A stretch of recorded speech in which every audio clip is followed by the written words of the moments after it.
Bonjour à tous. Bonjour Pierre. Bonjour Olivier, bonjour à tous. Bienvenue sur le plateau de Politique et Économie. Alors aujourd'hui, nous recevons Maître Jean-Philippe Delsol, qui est avocat. Bonjour messieurs. Bonjour, monsieur.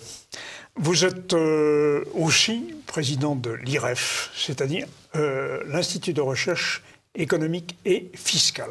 Exact. Et vous êtes essayiste, et notamment votre livre sur lequel j'espère vous inviter dans une prochaine émission, c'est L'éloge de l'inégalité. Oh là là. Oh là là. Sacrilège. C'est dangereux. Sacrilège. Littéralement sacrilège. Mais nous aurons l'occasion d'y revenir. Car l'actualité, c'est quand même encore le problème de la santé, le problème du Covid. Et vous avez publié un certain nombre de documents par l'IREF sur la crise sanitaire vue sous l'angle d'une bureaucratie médicale. Et il est vrai que on a, par exemple dans les hôpitaux, je crois, 35% de fonctionnaires non soignants qui ne sont pas adonnés directement à la fonction thérapeutique. C'est peut-être une des causes des mécomptes que la France a connus dans ce domaine. Je vous pose la question. 35,22%, oui, pour être précis, selon le dernier recensement. Je pense que les téléspectateurs ne se rendent pas compte exactement. Est-ce que c'est trop, est-ce que c'est pas trop? Alors pour le savoir, il y a un bon moyen. Regardons ce qui se fait ailleurs. Est-ce qu'en Allemagne, on est moins bien soigné que chez nous? Je crois pas. On est aussi bien soigné, pourtant un coût d'assurance sociale un peu inférieur. Et pourtant, ou pourquoi d'ailleurs on va dire inférieur? Parce qu'il y a en gros pratiquement 50% de plus de personnel administratif dans les hôpitaux français que dans les personnels allemands. On a cité le chiffre de 35,22% pour la France, c'est 24% pour l'Allemagne. Donc, Et à peu près pareil pour l'Espagne et l'Italie. Alors, aussi. oui, c'est plus faible en Espagne et en Italie. Donc, en réalité, l'Allemagne, je trouve, est le pays qui est le plus proche de nous, donc c'est le plus comparable, d'une certaine manière, mais il y a là un vrai sujet, qui n'est pas le seul.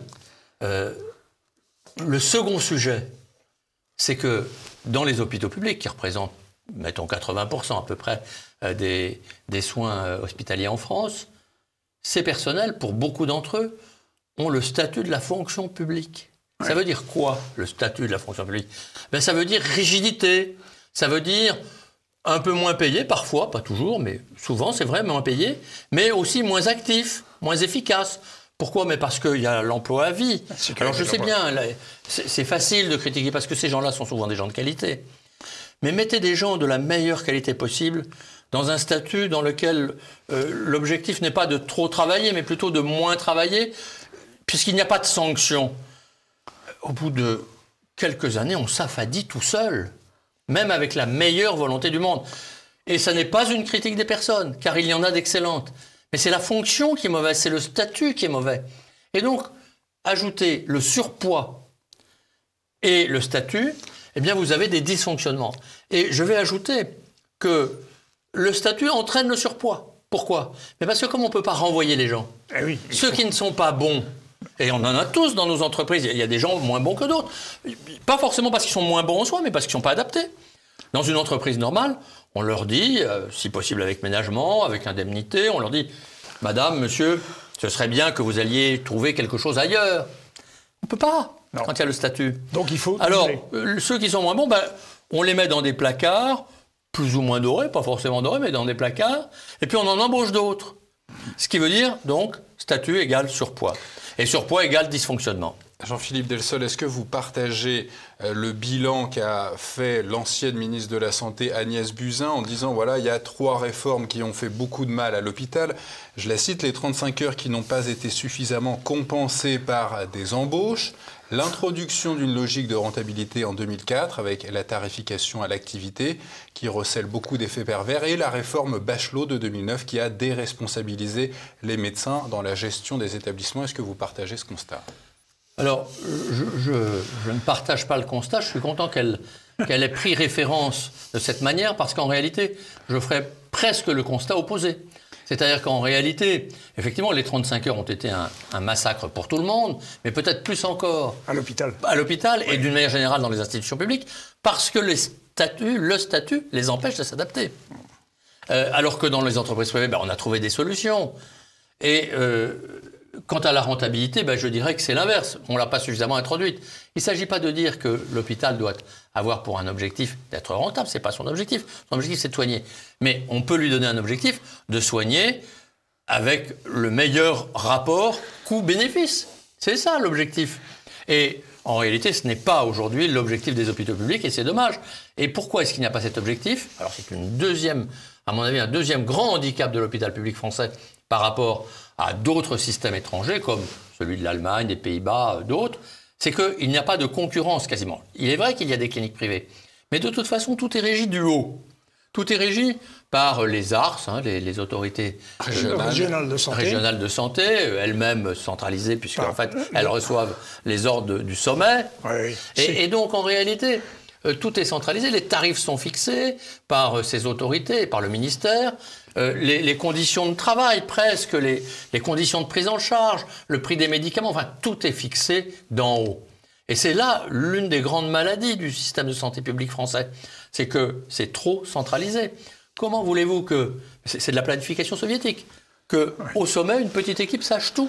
C'est juste pas possible. Et comment vous expliquez, Jean-Philippe Delsol, au fond, qu'à l'heure de la crise sanitaire, alors qu'on avait besoin de lits en réanimation, les cliniques n'aient pas été réquisitionnées pour pallier le fait qu'il n'y avait plus de lits dans les hôpitaux publics? Cher monsieur, permettez-moi de vous dire une chose. Pas réquisitionner.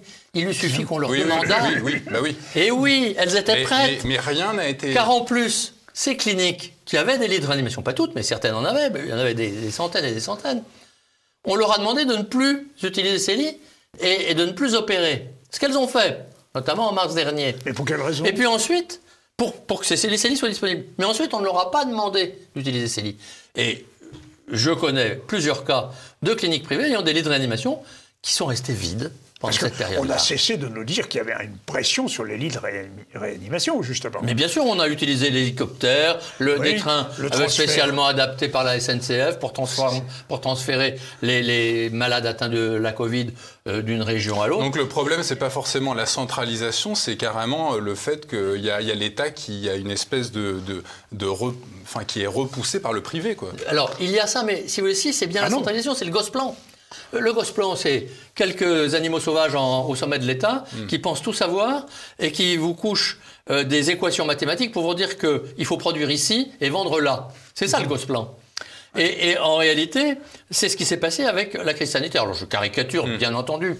Et là aussi, ça ne met pas en cause toutes les personnes, car là aussi, il y en a d'excellentes. Sauf que c'est pas comme ça que ça fonctionne. Ça fonctionne par la subsidiarité.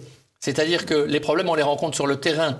C'est bien d'avoir des gens qui pensent à organiser globalement, parce qu'il faut aussi penser les choses globalement.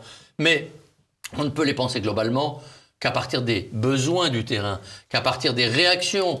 Et il faut aussi laisser non seulement le terrain s'exprimer, mais le terrain s'exprimer chacun à sa manière, de telle manière qu'on puisse voir quelles sont les meilleures solutions. Pourquoi est-ce qu'on a finalement cette fameuse affaire Raoult? Moi, je ne sais pas si Raoult avait raison ou pas. Oui, nous ne sommes pas compétents pour en juger. Je ne suis pas compétent. Mais c'est ça la question. Quand on est face à une adversité, sans avoir les moyens d'y remédier, sauf à ce que certains moyens mettent en danger de manière dramatique les personnes, laissons chacun utiliser ses moyens et voyons lesquels sont les meilleurs.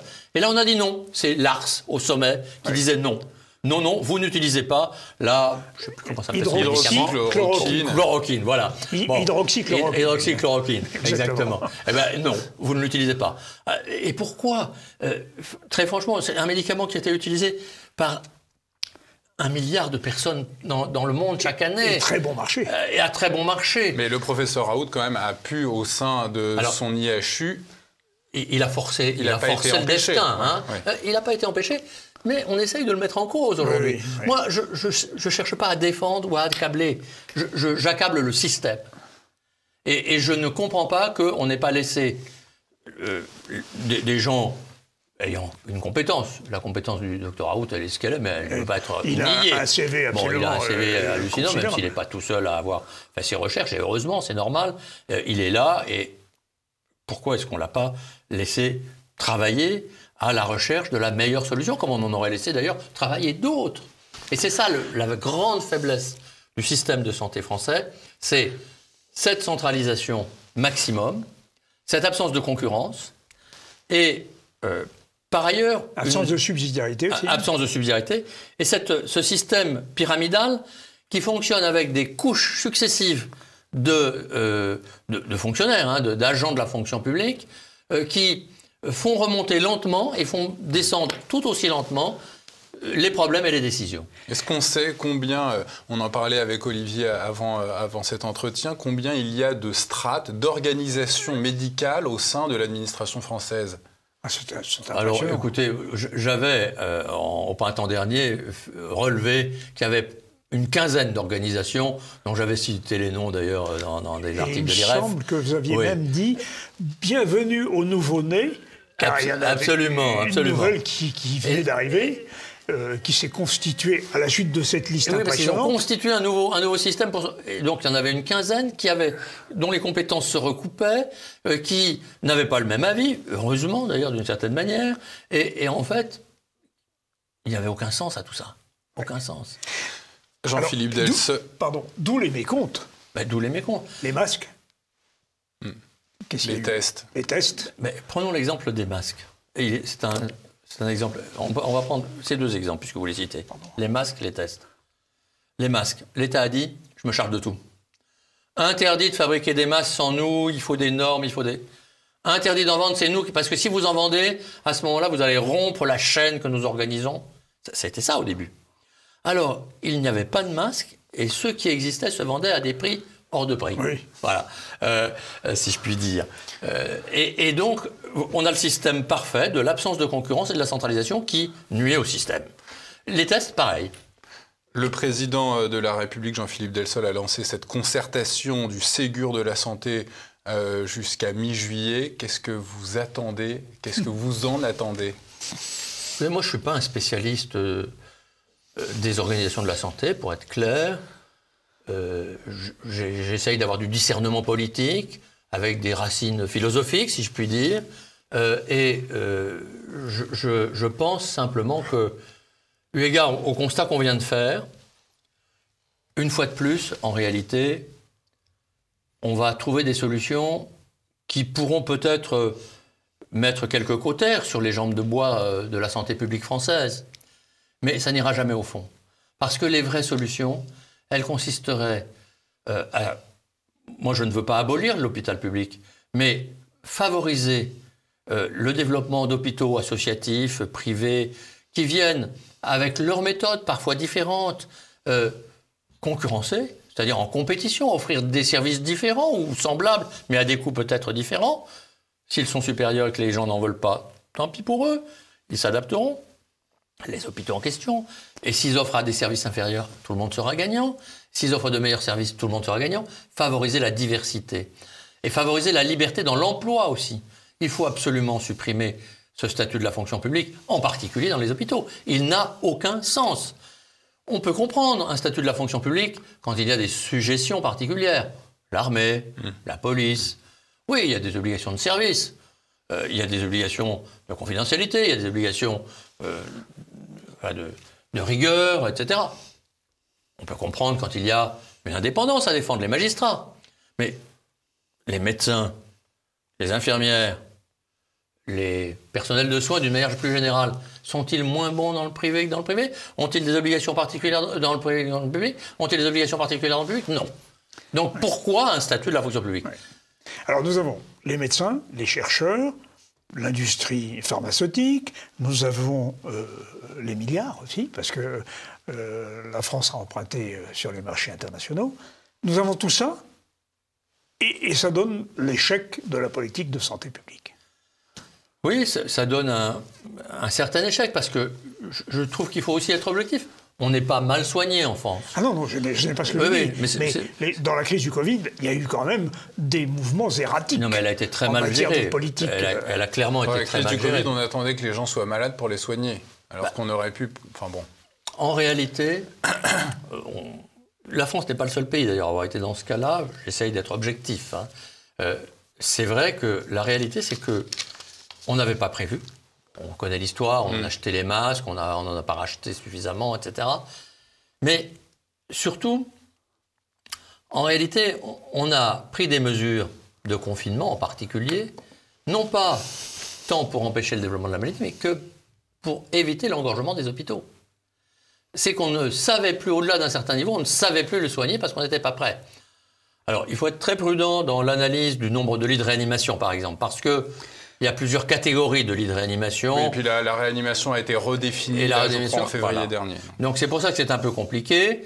Mais ceci dit, néanmoins, et pour faire court, globalement, avec des lits qui ne sont pas toujours exactement les mêmes, mais qu'on peut aussi transformer, l'Allemagne avait près de 2 fois plus de lits que la France. Pourquoi ?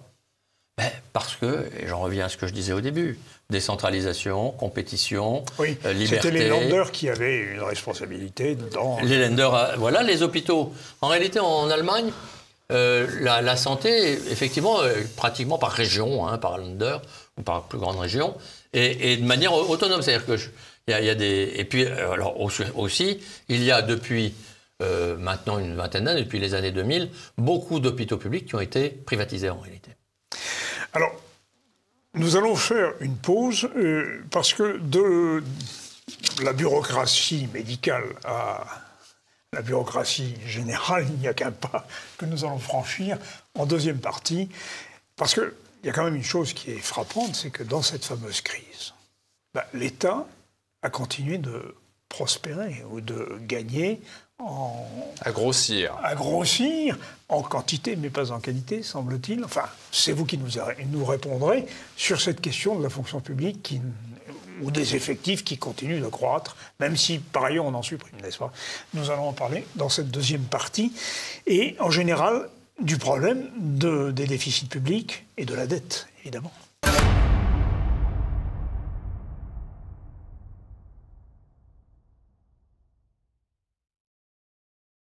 Toujours en compagnie de notre invité Jean-Philippe Delseul. En 2020, ce sont les chiffres officiels. Jean-Philippe Delseul, la France est toujours championne d'Europe des dépenses publiques. Ces dépenses, elles représentent plus de 61% du PIB. 62,1. 62,1 exactement.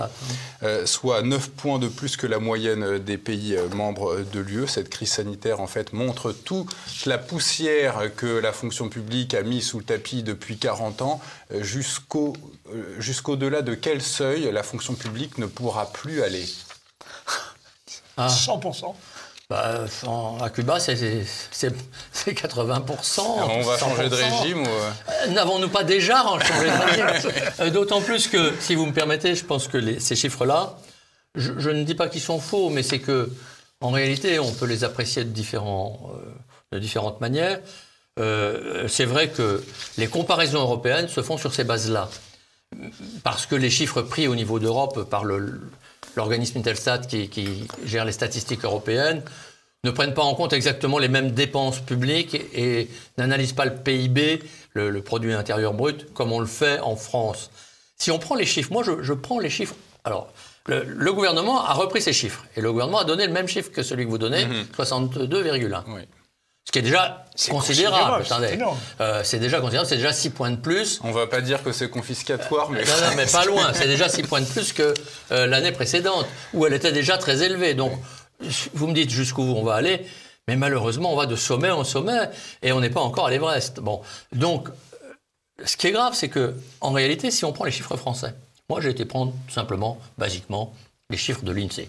L'INSEE, c'est une agence gouvernementale qui réunit les données économiques et statistiques pour le compte du Premier ministre. Exactement. Bon. Eh bien, si vous prenez les chiffres, que je peux vous détailler si vous voulez, mais les chiffres que l'INSEE a publiés depuis janvier jusqu'à cette mi-avril, 17 avril je crois, les derniers, le produit intérieur brut, d'une part, qui peut changer encore à la marge, parce que peut-être je peux accepter que tous les chiffres de 2020 ne soient pas absolument exacts encore. Et par ailleurs, donc, le montant des dépenses publiques recensées en 2020, les chiffres donnent 66,8%, c'est-à-dire plus des 2 tiers. Nous sommes dans un pays dans lequel plus des 2 tiers des dépenses sont des dépenses de l'État ou des collectivités publiques, au sens global, général du terme. Donc, plus des 2 tiers de notre richesse passent par les mains de l'État, pour être souvent redistribuées au privé. Mais c'est mouliné, c'est supervisé, c'est contrôlé, c'est centralisé par la fonction publique. Et les résultats ne sont pas forcément résultats, parce que quand on entend le président Macron en off dire on distribue un pognon de dingue sous forme d'aide sociale et les gens ne se sortent pas de la pauvreté. Mais c'est exactement l'inverse. En fait, plus les États dépensent, moins ils sont efficaces. Hein, au-delà d'un certain niveau. Vous savez, il y a une sorte de courbe de l'affaire sur les dépenses, on pourrait dire. Hein. Oui, c'était celle des impôts, mais ça peut être celle des impôts, mais ça peut être celle des dépenses. Nous sommes en rendement décroissant de la dépense publique. Voilà.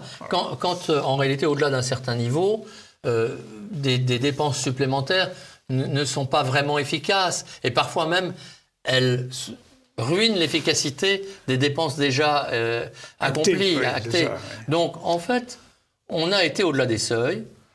Et il est clair, quand on voit, si vous voulez, depuis 60 ans, alors, comparaison n'est pas raison, corrélation n'est pas toujours juste. Mais quand on voit depuis 60 ans, de décennie en décennie, le niveau des dépenses publiques et le niveau de la croissance, bien, je vais résumer là aussi de manière un tout petit peu caricaturale. Les courbes mais c'est simple. Évoluent en raison inverse. Chaque décennie, c'est 5 points de plus de dépenses, alors entre 3 et 5 de plus, et chaque décennie, 1 point de moins de croissance. Donc les courbes évoluent en raison inverse. Et les courbes évoluent en raison inverse, l'une de l'autre. Et en réalité, je ne dis pas que les dépenses sont les seules causes de cette décroissance. Il y a beaucoup d'autres raisons. L'évolution de la population qui vieillit, par exemple. Bon, la technologie, peut-être, des choses comme ça. Mais ceci dit, c'est quand même une des raisons principales. Et puis, il y a aussi, dans les facteurs qui peuvent expliquer cette croissance, l'AME, par exemple, l'aide médicale d'État, qui n'a cessé d'augmenter cette... 1 milliard à peu près. Oui, on a dépassé le milliard. On a dépassé le milliard. Bon, il y a le coût induit par l'immigration, qui est élevé, qui implique automatiquement, dès le départ, des dépenses sociales. Tout ça, ça joue aussi pour l'augmentation de la dette. Et tout ça, ce sont des dépenses de consommation. Ce n'est pas de l'investissement. L'État n'investit pas plus que l'année dernière, me semble-t-il. Non, l'État malheureusement investit plutôt moins. Et il a des crédits d'investissement qu'il ne dépense pas. Très largement, bien sûr. Absolument. Et pourquoi il ne les dépense-t-il pas? Parce qu'il est noyé dans ses difficultés et ses dépenses de fonctionnement. Et parce que, là aussi, toujours, cette pléthore de la fonction publique... Alors, je vais vous donner un autre chiffre qui est tout de même intéressant pour finir sur votre question avant de revenir à la vôtre. Depuis le début des années 2000, depuis 20 ans, la fonction publique a augmenté de 40%, quand la population n'augmentait que de 2 fois moins. Donc, en réalité, si vous voulez, on a une fonction publique qui augmente à une vitesse 2 fois plus rapide que celle de la population. Qu'elle soit d'État, territoriale ou hospitalière. Fonction publique en général. Hein. Y compris les contractuels, qui augmentent, c'est vrai, en nombre un peu plus vite que les statutaires, ceux qui bénéficient du statut de la fonction publique, mais de manière très modeste. Il n'y a en France environ que 20% de contractuels sur l'ensemble des agents de la fonction publique, contre, par exemple, en Suède, plus de 95%. Mais d'où ça vient, cette mentalité? Est-ce qu'on est toujours sous l'ère brejnevienne ou pas? Oui, c'est toujours le Gosplan, bien sûr. Ouais. Non, alors, je vais, si je peux, juste sur ce sujet, donnez-moi mon analyse que je pense assez... Enfin, qui vient des profondeurs. Le vrai problème, c'est que depuis les encyclopédistes et la Révolution française, on pense que... c'est Diderot et Rousseau, hein, on pense que, en fait, nous devons être gouvernés par la volonté générale. Et que le peuple, la majorité du peuple, exprime une volonté générale qui, et Rousseau le dit clairement, qui ne peut se traduire son intérêt, l'intérêt commun, il dit Rousseau l'intérêt commun qui est devenu l'intérêt général, qu'au travers, finalement, d'agences dédiées à cette volonté générale, la fonction publique. Et donc c'est pour ça que la France s'est dotée d'un outil extrêmement puissant qu'on ne trouve pas à ce degré-là, en tout cas dans les autres pays occidentaux, qui est le droit public, qui est beaucoup plus important, les fonctions des tribunaux administratifs et du Conseil d'État, par exemple. Il y a un droit pour l'État et un droit pour les citoyens. Il y a un droit pour l'État et un droit pour les autres, voilà. Et d'une fonction publique aussi importante. Et je pense qu'il y a là une sorte d'atavisme très lourd d'hérédité de la France. On ne pourra pas revenir là-dessus, de mon point de vue, tant qu'on n'aura pas réfléchi à cette idée que l'intérêt général n'est pas le monopole de la fonction publique, mais que nous participons tous. TV Liberté participe de l'information, de la diversité d'expression des opinions, c'est-à-dire de l'intérêt général.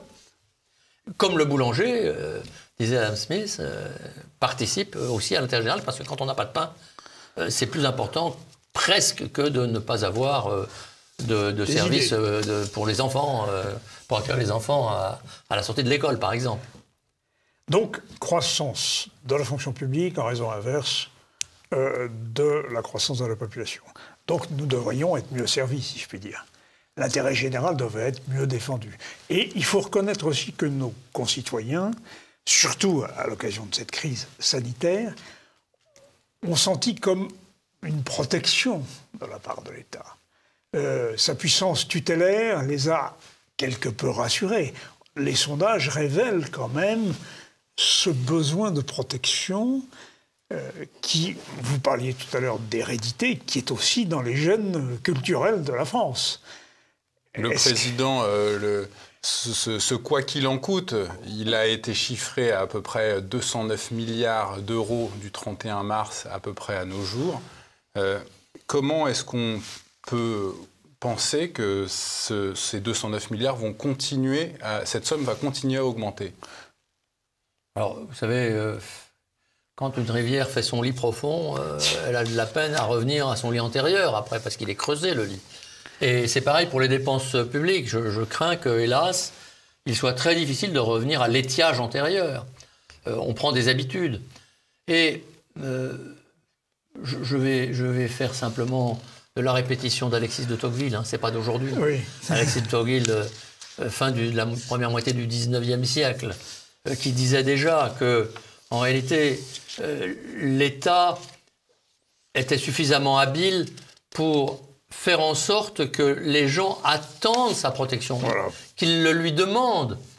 La Boétie, 3 siècles encore avant, le disait, la servitude volontaire. Ce sont les citoyens qui sont coupables. Ils tendent la main, mais parce qu'on les a habitués à tendre la main plutôt qu'à exercer, finalement, leur activité avec leurs mains. C'est obéir pour se rassurer? C'est en fait, oui, peut-être un peu, mais moi je pense que ça va au-delà. C'est finalement l'idée que c'est plus facile de tendre la main que de travailler. C'est l'idée que on les a déshabitués à prendre leurs responsabilités. La France a des régimes sociaux qui sont globalement plutôt de qualité, mais qui sont extrêmement onéreux, d'où ce que vous constatiez tout à l'heure. Nous sommes les champions du monde en dépenses publiques. Pourquoi? Mais parce que nos régimes sociaux nous coûtent très très cher, sans que les gens s'en rendent compte, puisque c'est pas eux qui les payent. On prélève sur leur salaire. Mais c'est aussi pour ça qu'ils sont pas très bien payés par rapport aux Allemands, par exemple, ou par rapport aux Américains. Ils sont pas très bien payés parce qu'on leur... Excusez-moi, je vais être vulgaire. On leur pique au passage. Oui. Hein, on leur prélève, on leur appréhende une très large partie sur un revenu moyen. Quelle est la part des charges sociales, CSG, etc., qui revient directement, finalement, au public, aux organisations publiques, avant d'aller dans la poche du salarié, sur un revenu moyen? Eh bien, il faut que le chef d'entreprise donne 2000 pour qu'il y ait 1000 dans la poche. C'est-à-dire, c'est 100% du salaire net reçu par le salarié moyen, qui en fait est payé directement par le chef d'entreprise à la sécurité sociale, la retraite publique, la CSG, RDS pour aller dans les tonneaux des Danaïdes de l'État. Jean-Philippe Delseul, la volonté du chef de l'État de réformer l'ENA, justement? Oui, écoutez, moi, je suis très convaincu que qu'il faudrait réformer l'ENA et peut-être le supprimer. Alors on nous dit qu'on le supprime, mais dire que l'ENA s'appelle l'ENI, c'est pas le supprimer, c'est juste changer son nom. C'est pas l'ENI d'ailleurs qui vont l'appeler, c'est autre chose. École supérieure ouais, je sais pas encore définitivement. Du service public. Oui, c'est ça, oui. Ben, ça veut rien dire. La vraie question, c'est faut-il une école unique, centralisée, pour former les personnels supérieurs, des catégories supérieures de la fonction publique? Moi, je dis non.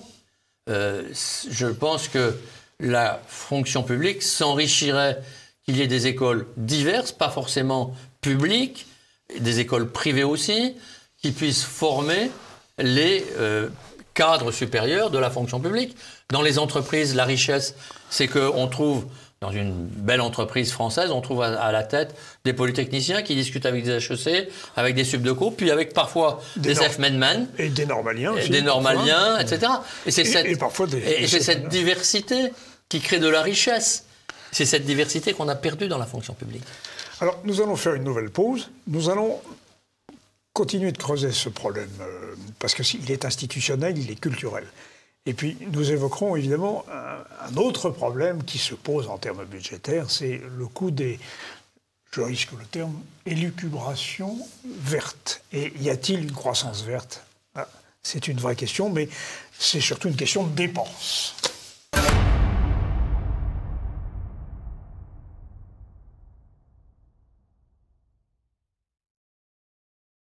Donc, avec Jean-Philippe Delsol, maître Jean-Philippe Delsol, qui est avocat, vous êtes président de l'Institut de recherche économique et fiscale, et vous êtes essayiste. Nous parlions de cette extension un peu molle de l'État qui, par ailleurs, s'affaiblit sur les questions régaliennes. Car la part du régalien dans la dépense totale est faible. Elle est très faible. Et il est parfois défié dans l'ordre, dans les banlieues, dans le respect de la loi. Bref, il est gros, mais faible. Il est omnipotent, mais impotent. C'est-à-dire qu'en fait, il y a tant de dépenses sociales qu'il n'y a plus place pour les dépenses régaliennes. On le voit très bien au niveau de la justice. Pourtant, il y a eu un effort de justice. Depuis une dizaine d'années, les crédits alloués à la justice ont augmenté de 30% environ. Non, mais c'est pas tant les crédits qui comptent, c'est plutôt l'idéologie qui règne dans les cours. Alors, ce sont deux choses différentes. Vous avez raison, je partage ce que vous dites, mais en fait, il faut les deux. C'est-à-dire que si on veut... il faut plus que les deux, il faut beaucoup de choses. C'est-à-dire que si on voulait une justice différente, et notamment idéologiquement, et ce qui est en train de se passer, je ne sais pas si c'est le lieu d'en parler, mais c'est vraiment quelque chose d'épouvantable. Aller dire que quelqu'un... ne peut pas être poursuivi pour assassinat parce qu'il était drogué quand il a tué sa victime, c'est dire qu'il n'était pas libre de se droguer. Mais normalement, c'est une circonstance aggravante. Oui. En principe, c'est une circonstance aggravante. Et là, elle est atténuante. Elle est tellement atténuante qu'elle évite la poursuite. Oui. Alors, peut-être que ça va le conduire en soins ou autre, mais ceci dit, ça n'a rien à voir. Mais ce que vous disiez sur l'ENA est valable aussi pour l'école de la magistrature. C'est valable aussi, c'est-à-dire que c'est une... Alors, c'est absolument valable pour l'école de la magistrature, qui est un moule unique et très idéologique pour former donc une fonction unique. Au contraire de ce qui se passe, par exemple, alors, le système n'est pas du tout comparable parce que, avec l'Angleterre, la France a un système donc inquisitoire, pardon, devrais-je dire plutôt, et l'Angleterre a un système accusatoire. C'est-à-dire qu'en France... ce sont les juges, notamment les procureurs ou les juges d'instruction, qui vont poursuivre le travail d'accusation, réunir les preuves, etc. Tandis qu'en Angleterre, ce sont les parties qui vont le faire. Donc c'est complètement différent. Mais ceci dit, si on veut comparer néanmoins ces deux systèmes qui, au niveau de la juridiction, sont assez proches, quant à la formation de la juridiction, on a en Angleterre une grande partie des magistrats qui viennent, au fond, du milieu juridique privé. Ce sont les avocats. En général, ce sont les vieux avocats, quand je dis vieux, pas trop vieux, mais qui, au-delà d'une vie très active pendant 20 ou 25 ans, sont contents, avec leur expérience, d'aller siéger de manière un peu plus paisible quand même dans les tribunaux. Et c'est un enrichissement considérable pour les juridictions. Et puis ils mettent une perruque. Et en plus ils mettent une perruque. Mais en France, ça existe un peu. Il y a quelques voies d'accès, mais totalement marginales. Il est trop compliqué d'ailleurs, donc pour fonctionner bien.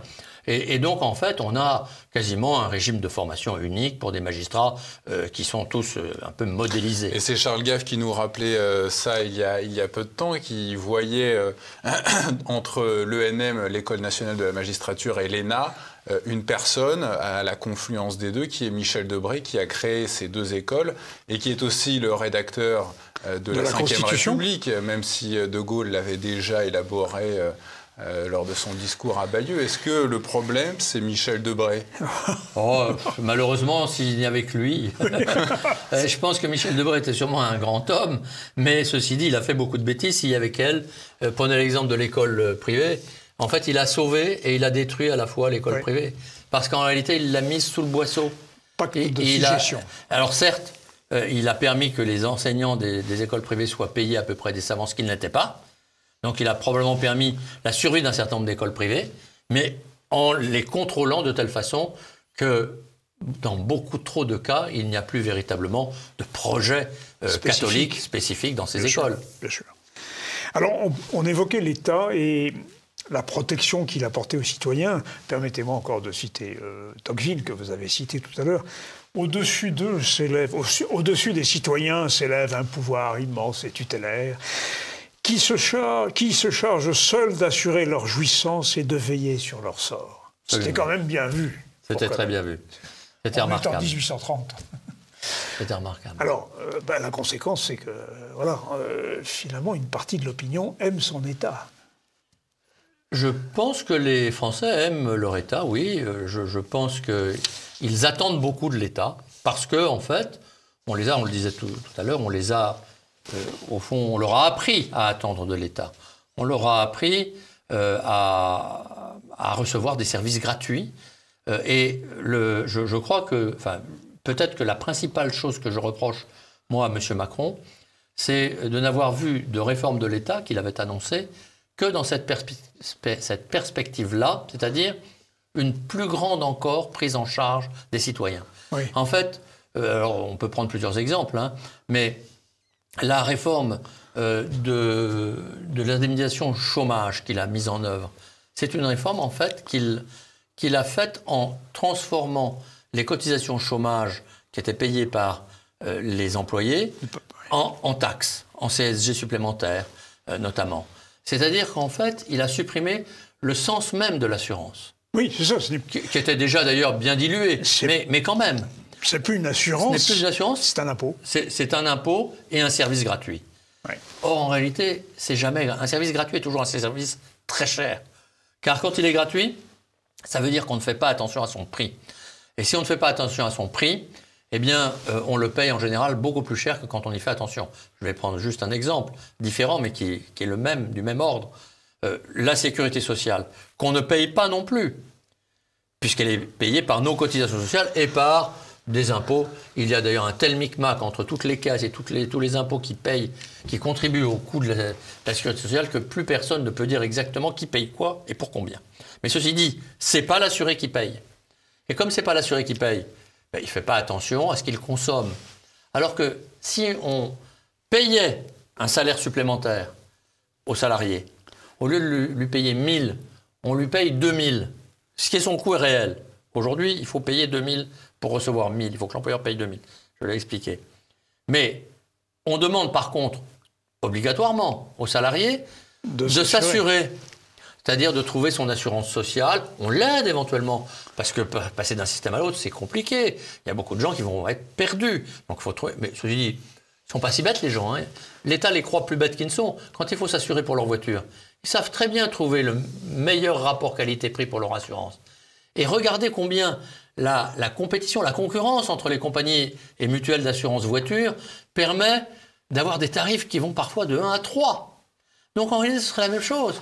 Si, par exemple, l'assuré social pouvait dire moi, je suis d'accord, jusqu'à 20 € par mois, par exemple, de dépenses, c'est moi qui couvre. Au-delà, vous m'assurez. Déjà, rien que 20 € par mois, ça veut dire que l'assurance, elle pourrait peut-être baisser de 10 ou 20% son coût. Donc, il profiterait, l'assuré. Bien sûr. Et comme c'est 20 € à charge pour lui, les 20 premiers euros de médicaments ou de soins chaque mois, il va les éviter. Au lieu d'aller racheter des médicaments alors qu'il en a plein son placard, Il dit, je vais d'abord aller voir si j'ai des médicaments qui sont encore valables avant d'aller en acheter d'autres. C'est un petit exemple, mais qui est très réel. Et bien, il y a le phénomène aussi de déremboursement qui joue de plus en plus. C'est-à-dire que l'assuré social, et on ne devrait pas parler de sécurité sociale, on devrait parler d'assurance sociale. Mais bien sûr, on devrait. L'assuré social voit qu'il paye de plus en plus, il subit des prélèvements de plus en plus nombreux, mais par contre, un certain nombre de frais ne lui sont plus remboursés. Alors, le truc le plus indécent, c'est la paire de lunettes. Hein. Quand vous êtes remboursé, quand vous payez 500 ou 600 euros votre paire de lunettes et que la sécurité sociale vous rembourse 0,96 euros. Vous savez pourquoi elle vous rembourse 0,96 ? Vous le savez. Vous allez me dire. Je vais vous le dire. Elle vous rembourse 0,96 parce qu'il faut que ce soit remboursé par la sécurité sociale pour être prise en charge par les complémentaires. Et voilà. Donc elle vous paye 0,96 pour que la complémentaire... Parce qu'en fait, le tour de passe-passe de la sécurité sociale, qui était en perte dramatique, et qui continue à l'être d'ailleurs, cette année plus que jamais, évidemment, avec la Covid, comme vous voulez, c'est que l'État macronien d'ailleurs, mais pas que lui, l'État socialiste l'avait fait, déjà socialiste, je dirais, avant lui, l'avait fait, il a obligé les entreprises à couvrir les salariés d'assurance complémentaire, qui n'était pas obligatoire précédemment. C'est-à-dire qu'en fait, il fait payer aux salariés, car quand on dit c'est l'entreprise qui va payer, c'est toujours le salarié qui paye. L'entreprise, elle paye parce qu'elle y est contrainte, et donc c'est un coût salarial pour elle. Si elle n'avait pas ce coût-là, elle pourrait payer plus ses salariés. Donc en réalité, l'entreprise, donc le salarié, on l'a obligé à prendre, sans qu'il s'en rende compte, car lui, il ne s'en rend pas compte, il reçoit que son salaire net, une assurance complémentaire qui va lui rembourser en partie ses lunettes. Oui. En petite partie ses lunettes. Sur l'omnipotence et l'impotence de l'État, qu'est-ce que vous redoutez, qu'est-ce que vous attendez quant à cette fameuse transition écologique que les gouvernements successifs se proposent de mettre en œuvre ? Écoutez, l'écologie. Nous sommes tous écologistes, enfin je pense. Oui. Le respect de la nature, on n'a pas attendu les écologistes pour y être attentifs. Au contraire, j'allais dire que c'est une vertu chrétienne par définition d'ailleurs. Il faut être attentif aux autres, et y compris à la nature vivante et non vivante. Je crois plutôt que l'écologisme d'aujourd'hui, c'est un écologisme de la terreur. C'est l'écologisme qui nous fait peur. Punitif en tout cas. Et qui nous fait peur pour que nous acceptions ces contraintes, parce qu'il est punitif. C'est les deux. Il sème la terreur, nous culpabilise pour nous imposer des nouvelles contraintes et que nous les acceptions. Et en réalité, c'est une écologie qui est une politique de la régression. En fait, il veut que nous vivions au Moyen-Âge. Il rétablit les loups dans les campagnes, ce qui est quand même pas toujours sympathique quand on se promène. Et il rétablit les moulins à vent, qui en réalité... Les éoliennes, vous voulez dire je veux dire les éoliennes.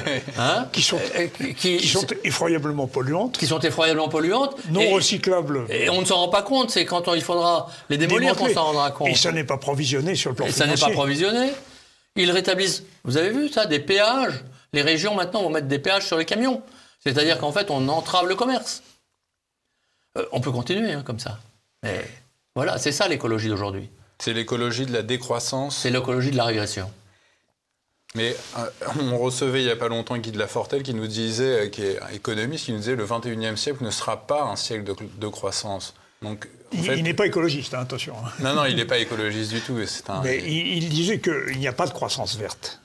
Parce il n'y aura même pas de croissance du tout. Quand on passe d'un moteur thermique à un moteur électrique, dit-il, c'est tout, on déploie toujours la même quantité d'énergie d'une autre façon. Ça n'est pas ça qui est créateur de croissance. Alors moi, je ne suis ni technicien, ni scientifique, ni spécialiste d'agriculture. Mais ce que je constate, c'est que les produits bio sont d'ailleurs en décroissance sur le marché aujourd'hui. Oui, il y a un problème là. Il y a une baisse, semble-t-il, depuis un an de 7% du marché des bio. Pourquoi ? Mais parce que ce sont des produits qui sont moins bons, en général, pas toujours, il y a de tout, mais souvent, et qui ne se gardent pas. On les achète, ils sont souvent déjà un peu périmés parce qu'ils n'ont pas été aidés à être conservés. Alors, on peut bien nous raconter tout ce qu'on veut, mais aujourd'hui, le bio ne fonctionne qu'à coup de contraintes et d'argent public. Cette idée... Comme les éoliennes, comme les éoliennes, d'ailleurs. Cette idée d'aller imposer des menus bio dans les cantines, que ce soit scolaires, voire d'entreprise maintenant, Mais c'est un vrai scandale. Pourquoi est-ce qu'on n'est pas libre de choisir nos repas dans nos cantines, où qu'on soit? C'est véritablement une atteinte à nos libertés qui est absolument, pour moi, insoutenable. Alors, ceci dit, je suis, pour ma part, et peut-être à tort, plus optimiste que vous. Parce que je crois que la plus grande richesse que nous ayons, c'est l'homme. C'est ce que nous oublions toujours. Il n'y a de richesse que d'hommes. Oui. Il n'y a de richesse que d'hommes, mais c'est vrai. Jean Bodin. C'est Jean Bodin qui le disait, mais je crois qu'il faut le dire encore autrement. Il y a un monsieur qui s'appelait Simon, qui a fait un bouquin extraordinaire là-dessus. Et en fait, notre grande richesse, c'est l'homme avec sa capacité d'innovation, de réaction, pour aller au-delà de tous les challenges. Pourquoi l'homme existe? C'est parce qu'il a su surmonter les défis qui lui ont été lancés. Sinon, il serait mort. Ça a commencé par la guerre du feu. Ça a commencé par la guerre du feu. Et donc, j'ai la faiblesse de penser que nous gagnerons à cause de cette force-là. Eh bien, voilà une conclusion toute trouvée, dont nous vous remercions, Jean-Philippe Delsol, à la fin de cet entretien. Eh bien, je vous remercie, messieurs. Merci, monsieur. Et nous disons à très bientôt, chers téléspectateurs. À bientôt, Pierre. À bientôt, et merci Olivier. à vous. Merci, chers téléspectateurs.